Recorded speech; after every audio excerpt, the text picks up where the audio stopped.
Akala ng mga tao, porque sobrang dami ng customer, mayaman ka na agad. Pero isipin nyo din kung magkano yung puhunan, magkano yung mga expenses. Hindi ka ng benta mo, pero konti lang kita. Dating binugbog, ngayon dinudumog, dating sikat, ngayong Laos.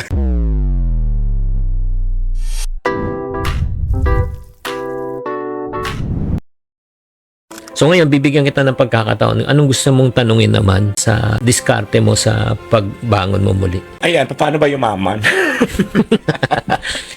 Una, honestly, ito lang yung tinignan ko yung business model mo. Pinag-aralan ko talaga eh. Maganda, pero kasi laki ng benta mo, pero konti lang kita. Kaya nga, totoo yan. Sobra. Kasi alam mo sa pagnenegosyo, guys, importante hindi yung benta. Importante kung magkano matitira pagkatapos ng benta. Kasi ang akala ng mga tao, porque sobrang dami ng customer, mayaman ka na agad.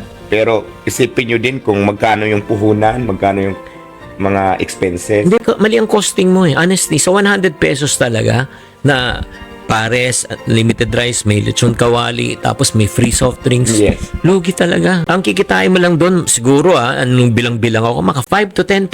Totoo yan, sir. Minsan nga, nag-negative pa talaga ako. That's the point. Bakit ka pa nagnegosyo? Diba? Parang, hindi naman sa ayaw natin tumulong. Pero definitely, ang ultimate goal kasi ng pagnenegosyo is kumita para masustain ang expenses, para mapaswalduhan ng tao, para tumagal ang negosyo, at kung may matira, yun ay bonus mo. That's number one. Ang iniisip ko kasi, sir, pag nag-increase tayo ng price, baka wala na ding pumunta. Kasi ang target market ko kasi, mga riders, mga nag-grab, mga taxi. Hindi, pwede kang gumawa ng 100 pesos pa rin, pero hindi na ganun. Hanap ka pa ng iba. May way. Kasi lalo na ngayon, yung price ko sa Diwata Paris ko is 100 pa rin. Tapos sobrang mamahal na, lalo na yung bigas. Oo nga. Ay, sabi ko, ano bang gagawin ko dito na control para naman hindi naman malugi? Hindi, ang gawin mo, may 100 ka na for, yun nga, minimum, same pa rin.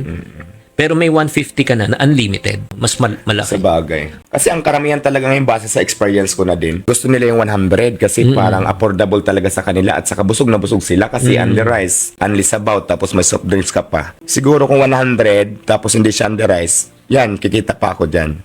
At saka yun, 100, walang only rice, wala nang soft drinks muna. Pero kung sa 150 ko, doon yung only rice. Oo, Baka. at saka magdagdag ka pa. Ako naman ngayon, may mga ano na rin ako kasi hindi lang talaga dyan sa Paris. Kasi kung yun lang aasahan mo, wala talaga matitira. Kaya mayroon ako mga ulam-ulam na din. Yung sa business mo, yung Ayun safety. kasi, di ba, nag-umpisa pa lang din naman yun. Saka matagal daw ang ROI talaga niyan. So, kailangan ko din pag-aralan pa. Oo, alam mo kasi kapatid, sa ganong klaseng negosyo, una, kailangan mo mamuhunan. Yes. Pangalawa, kailangan mo pautang. Correct. Diba? Kasi may mga terms eh. Oo, hindi lang yun. Ang masakit pa niyan, minsan mangungulekta ka.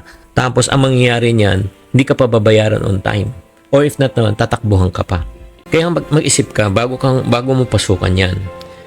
Gusto mo ba ng negosyo na may singilan? Or gusto mo negosyo na cash? Cash na lang. Kung cash, hindi mo diyan ng negosyo na dapat mong pasukan, kapatid. Kailangan maghanap ka ng ibang pagkakataon na pwedeng maganda yung pares. Siguro it's time for you to think of another food item na iba naman.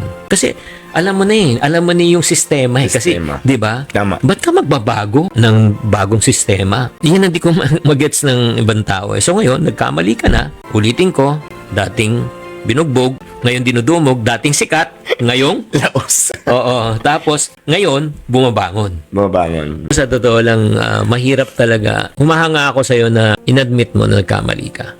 Malaking yun. Malaking bagay yun. Sa pagkakamali ko, marami ako natutunan. Ito lang, gusto ko sanang sabihin sa'yo, Diwata. Paalala lang to, unsolicited lang to. Naalala mo yung kwento ng KFC, Kentucky Fried Chicken. Kumakain ka na ba sa KFC? Yes. Kasi ang kwento nun, yung may-ari, si Colonel Sanders, formulate siya ng chicken recipe and then 200 times niyang pinapa-food test. Walang tumatanggap na gustong makipagnegosyo sa kanya. On the 201st attempt, may tumanggap at doon pinanganak ang KFC. Kaya kung makikita mo, 65 na siya noon nung nag-umpisa siya magnegosyo. Kaya kung makikita mo sa pagmuntang KFC, yung picture niya, matanda na siya. Kaya anong nangyayari? Tuwing kumakain ang tao sa restaurant, hindi lang kasi gusto nilang matikman yung pagkain, nai-inspire sila na kung itong matandang to na hindi siya umayaw tapos naging matagumpay siya, may pag-asa pa rin ako. Alam mo, in all honesty, siguro ito hindi mo lang siguro napansin, nung dinudumog ka at pinatangkiling ka ng mga tao, Honestly, hindi lang dahil sa pares. Dahil Correct. na-inspire sila talaga sobra sa storya ng buhay mo. Agree, sir. Pero yun nga, ang nangyari nga during that time, ito yung ano lang sasabihin ko sa yung realidad. Yes. So, nung nangyari, yung series of situation, parang ang feeling ng tao, lumaki yung ulo mo. Correct. Kaya ang mga tao, parang, ay, ba't ganun? Hindi na sila makarelate sa'yo. So, yun yung parang tunay na nangyari. So, you have a good brand story. Pero ang importante, yung brand story dapat ayusin natin. 'Di ba?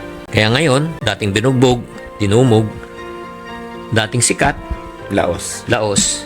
Pero itong laos, ngayon, gusto nang magbago at willing na magbago. Kung mabibigyan ka ulit na diwata ng opportunity, 'di ba? Right now, makabangon muli, 'di ba? Anong gusto mong sabihin sa mga dating sumuporta sa iyo at na-offend mo? Ang gusto kong sabihin sa mga sumuporta sa akin, maraming salamat. At sorry kung na-open kayo sa akin at nagkamali ako. Sorry sa inyong lahat. Hindi ko sinasadya. Okay. Diwata, maraming salamat. Mag-share ka na. Promote ka ng mga account mo. Gusto nyo akong i-follow sa aking Facebook, Diwata O Face. Tuloy pa rin yung Paris ko. Kung gusto nyo ako puntahan, same location pa rin tayo. Kung saan ako nakilala, doon pa rin ako ngayon. Okay, maraming salamat Diwata. Ang panalangin ko talaga makarecover ka. Again, ulitin ko, dating binubugbog, dating sikat, ngayon, Babangon ulit. babangon muli. Laban lang ng laban. Chinky Tan, with over 6 million Facebook followers, 2.8 million YouTube subscribers, and 2.4 million TikTok fans, is now all out to share with you the most practical, simplest path to lasting wealth.